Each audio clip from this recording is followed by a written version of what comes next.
ഗോവിന്ദസ്വാമിയുടെ jail ചാട്ടവുമായി ബന്ധപ്പെട്ട തെളിവെടുപ്പ് നാളെ തുടങ്ങും. സർക്കാർ നിയോഗിച്ച കമ്മിറ്റി നാളെയും മറ്റന്നാളുമായി ജയിലിൽ സന്ദർശനം നടത്തും. ജസ്റ്റിസ് CN രാമചന്ദ്രനും മുൻ DGP ജേക്കബ് പുന്നൂസും അടങ്ങുന്നതാണ് കമ്മിറ്റി. ഫെലിക്സ് വിവരങ്ങളുമായി ചേരുകയാണ്. ഫെലിക്സ്, വലിയ ആരോപണങ്ങൾ ഉണ്ടായതാണ് ഗോവിന്ദസ്വാമിയുടെ ജയിൽ ചാട്ടവുമായി ബന്ധപ്പെട്ട്.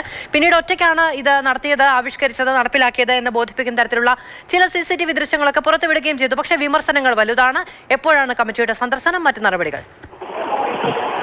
ഗോവിന്ദസ്വാമിയുടെ ജയിൽച്ചാട്ടവുമായി ബന്ധപ്പെട്ട് നേരത്തെ ജയിൽ DIG തന്നെ അന്വേഷണം നടത്തി ജയിൽ വകുപ്പിന് ഒരു റിപ്പോർട്ട് നൽകിയിരുന്നു. ഗുരുതര വീഴ്ച സംഭവിച്ചു എന്നതാണ് ആ റിപ്പോർട്ടിൽ വ്യക്തമാക്കുന്നത്. എന്നാൽ സർക്കാർ കുറച്ചുകൂടി ഗൗരവത്തോടു കൂടിയാണ് ഈ വിഷയത്തെ കാണുന്നത്. അതിന്റെ അടിസ്ഥാനത്തിലാണ് ഈ രണ്ടു പേരടങ്ങുന്ന ഈ കമ്മിറ്റിയെ സർക്കാർ നിയോഗിച്ചത്.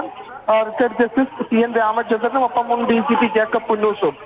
ഇവര് രണ്ടുപേരും നാളെ കണ്ണൂർ സെൻട്രൽ ജയിലിലെത്തി ഈ സന്ദർശനം നടത്തും. ഒപ്പം തന്നെ 2 ദിവസം നീണ്ടു നിൽക്കുന്ന സന്ദർശനമാണ്. അതിൽ ജയിൽ ജീവനക്കാരുടെയും ഒപ്പം തന്നെ തടവ് പുള്ളികളുടെയും മൊഴി രേഖപ്പെടുത്തുകയും ചെയ്യും. നിലവിൽ ജയിൽ DIG നൽകിയ റിപ്പോർട്ടിൽ വ്യക്തമാക്കുന്നത് പുറത്തുനിന്നോ അകത്തുനിന്നോ ഗോവിന്ദസ്വാമിക്ക് യാതൊരു തരത്തിലുള്ള സഹായവും ലഭിച്ചിട്ടില്ലെന്നാണ്. ഒപ്പം തന്നെ ജയിലിനുള്ളിലെ ഈ അഴിമുറിക്കാൻ സഹായകരമായ കാര്യങ്ങൾ എന്തൊക്കെ, അതിനുള്ള സാഹചര്യങ്ങൾ ഒഴിവാക്കുന്ന തരത്തിൽ എന്തൊക്കെ നടപടികൾ വേണം തുടങ്ങിയ കാര്യത്തിലൊക്കെ ഒരു വിശദമായ തീരുമാനം ഉണ്ടാകുമെന്നാണ് മനസ്സിലാവുന്നത്.